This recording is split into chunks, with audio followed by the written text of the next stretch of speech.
آیا د کوبلنز نوم اورېدلی؟ کوبلنز چیرته دی او ولې ځانګړی دی؟ تاسو پوهېدئ چې کوبلنز د دوو مهمو سیندونو راین او موسیل د وصل نقطه ده؟ له تاریخي ښکلاوو تر حیرانوونکو منظرو د کوبلنز ښکلا په څه کې ده؟ کوبلنز د تاریخ له ژورو بیا د اوسني وخت تر خوندورو کیسو زموږ سره په دې سفر کې یو ځای شئ ترڅو د کوبلنز پټ رازونه او منظرې در وښایو.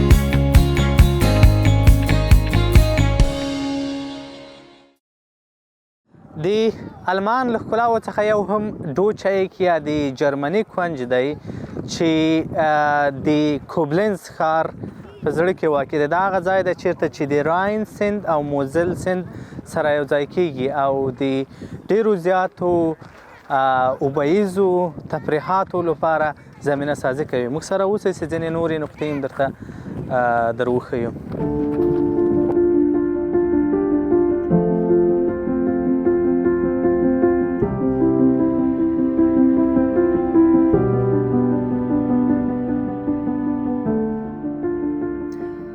دا یوازې د سیندونو یو ځای کېدل نه دي، دا تقاطع هغه تاریخي نقطه ده چې شاوخوا 2000 کلونو راهیسې بېلابېل کلتورونه، تجاران او مسلح ځواکونه یو بل سره مخامخ کړي دي.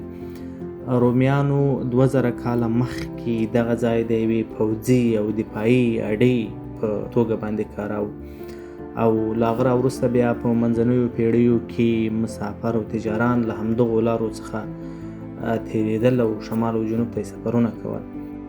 نن ورځ چې موږ دلته ولاړ یو سلګونه او زرګونه کاله مخکې او په همدې جریان کې مختلف امپراتوران، جنرالان، سیاحان او مکتشفین هم دلته درېدلي دي او د راین او موسیل سیند د یو ځای کېدلو څپې تماشا کړې دي او همدا وجه ده چې دا څپې او دا صحنې ډېرې تاریخي، پخوانۍ او دوامداره کیسې لري.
دا مجسمه چې تاسو یې وینئ دا د لومړي ویلیم مجسمه ده چې په 1899 میلادي کال کې جوړه شوې ده.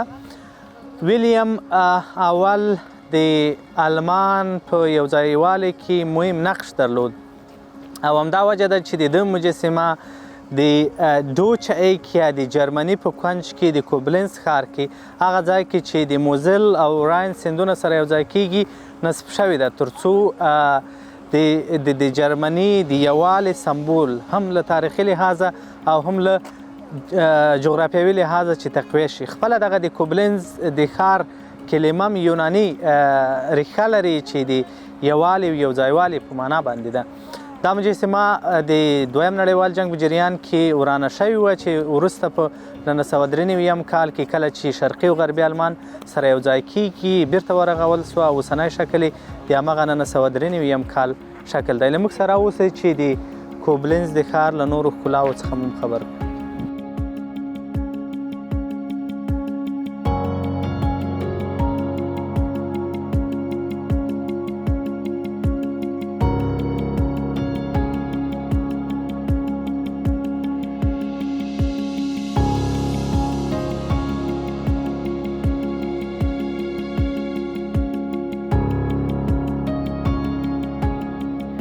لومړی ویلیم د جرمني ځواکمن امپراتور و. هغه په 1871 کال کې 29 ټوټې جرمني ایالتونه سره راټول کړل او یوه واحده امپراتوري جوړه کړله.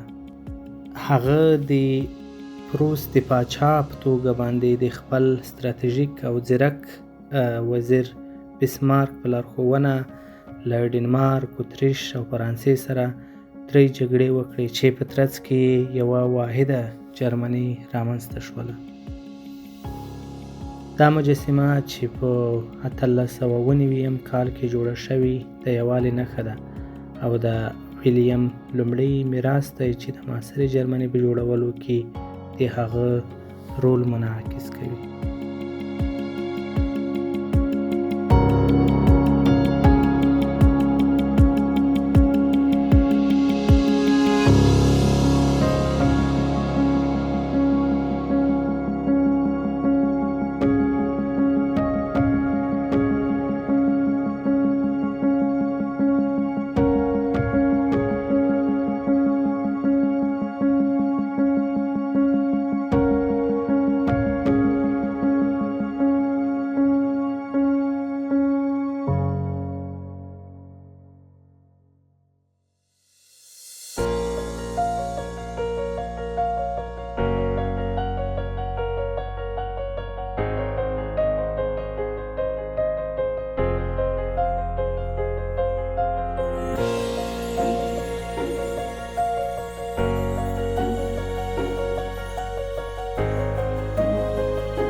دغه کوم ځای کې چې موږ یو دا د کوبلنز ښار د راین سیند د پاسه کېبلي ټرین یا ټرم ده چې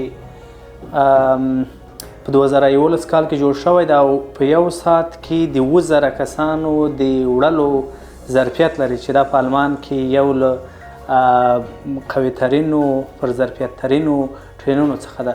موږ د سیند له هغه غاړې چې د ډویچ ایکه ورته وایي یا د جرمني کونج څخه راځو د راین په سیند باندې اوړو. دلته تاریخي کلاوي، موزیمونه او ښایسته باغونه دي چې له هغو څخه به ننداره وکړو. که چېرته کوبلنز ښار ته ځئ حتما دغه کېبلونو نه استفاده وکړئ او د هوايي موټرو یا هوايي ټرینونو کې کښېنئ.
دا ښکلې منظره تاسو د هربرتنشتاین د کلا د پاسنۍ نقطو څخه لیدلی سئ چې د کوبلنز ښار د پاسه د راین سیند په دې غاړه باندې قرار لري.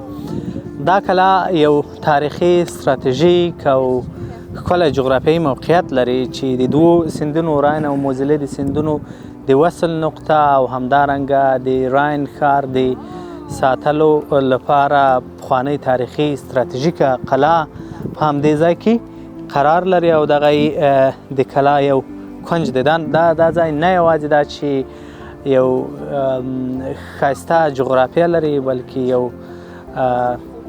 لرغونی او له ډېرو زیاتو کیسو ډک تاریخ هم لري.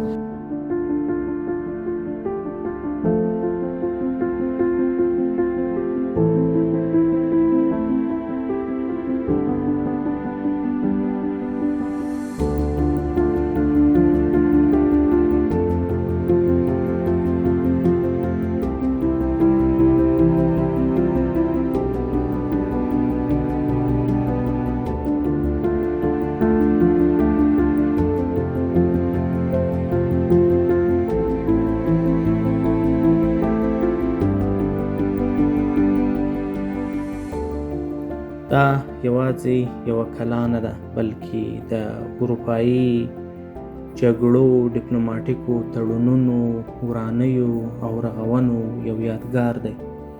دا کلا د مختلفو واکمنیو په جریان کې د مختلفو کارونو لپاره کارېدلې ده. تر ډېره یو دفاعي سنګر و. تاسو تصور کړئ چې د ناپلیون د جګړو په وخت کې یا د روسیه او فرانس د جګړو په وخت کې به په دې کلا باندې او په هغو وګړو او سرتیرو څه تېرېدل.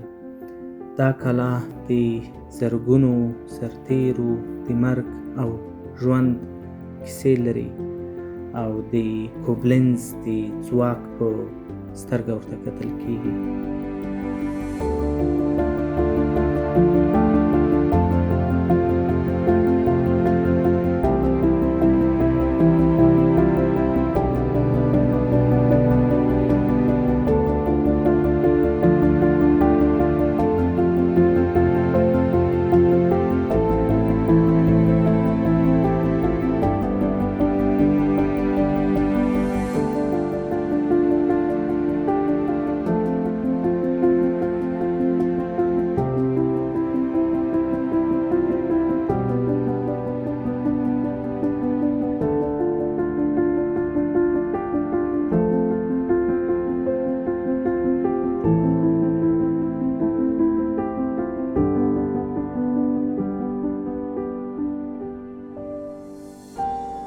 په کوبلنز کې د سیاحت لپاره کېدلی سي ډېر څه وموندلی شي، خو یو له جذابترینو څخه یې د راین د سیند په اوږدو کې د همدغو بیړیو په مرسته باندې سفر ده چې معمولا د ماښام په وخت باندې ښایسته ویو لري او همدارنګه رستورانټ وي. تاسې کولی سئ هلته وخورئ، وڅښئ، اتڼ وکړئ، وګډېږئ، وګرځېږئ. او دغه بیړۍ معمولا د راین د سیند په مرسته باندې د ماینز څخه همدارنګه کوبلنز او بیا کولن او بون پورې ځي. تاسې کولی سئ خپله هغه مو انتخاب کړئ له کوم ځای نه تر کومه ځایه پورې ځئ. او همدارنګه د سیند د سفر په اوږدو کې د مختلفو تاریخي نقطو او ښارونو څخه تېرېږي چې ډېری د یونسکو د تاریخي او باستاني اثارو په لیست کې هم شاملې دي او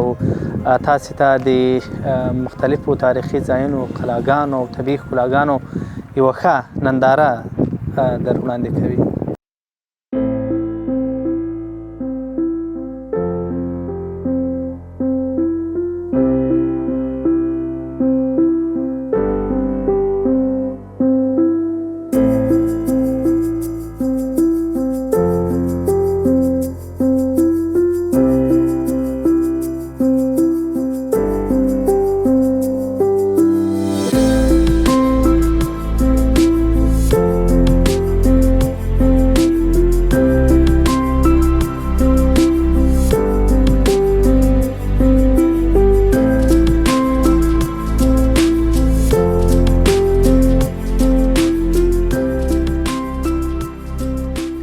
کوبلنز داسې یو ځای دی چیرته چې تاریخ، جغرافیه، سیندونه، زمانې او مختلفې کیسې سره یوځای کېږي. کله چې له کوبلنز څخه رخصت اخلئ د ستاسو خاطرې، احساسات او تجربې هم د کوبلنز د تاریخي حافظې یوه برخه ګرځي.